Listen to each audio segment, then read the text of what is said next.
Welcome back to another video on Ed's Gluten-Free Kitchen. Today I'm going to be making my version of blueberry ginger kombucha. It's not the most complicated recipe in the world. It can be a little explosive, but just follow along and see how to do it. My first step today will be boiling water to make tea. Making two 32-ounce bottles of kombucha, and I'll be needing about 54 ounces of kombucha to do this. So I will start by boiling half of that, so 27 ounces of water. I'm going to bring that up to a boil on high heat and turn it off immediately once it starts boiling. Into my boiling water, I'm going to add a tablespoon of black tea leaves. I'm going to let this steep for 5 minutes. Now that this is done steeping, I'm going to add 100 grams of tea. That's 1 tablespoon per cup of sweet tea. I'm going to whisk it to dissolve.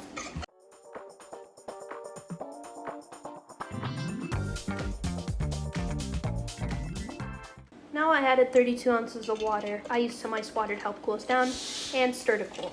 It's crucial that my tea is below 85 degrees before we start this next step, otherwise we may kill the active yeast. My version of brewing kombucha is in between batch brewing and constant brewing. I leave about half of my kombucha in the jar, and this helps it ferment extra fast. That way I can make it every weekend.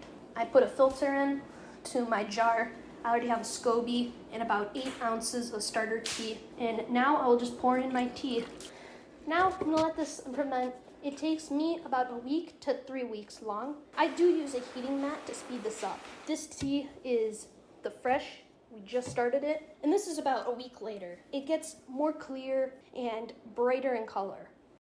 So it's been about a week and I've let this ferment. I use a heating mat when I need it. I'm going to strain out 6.5 cups. I'm just using a pitcher and a filter because I don't like the little bits in here.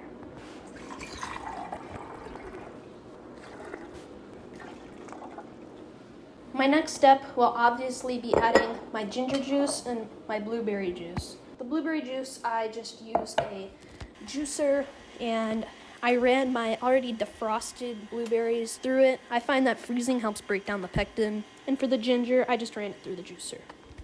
Depending on how gingery you like this, will gauge how much ginger you add. I'm going to start off with adding 1 tablespoon per 32 ounces, so 2 tablespoons total. Next up, I'm going to add 1 cup of my blueberry juice.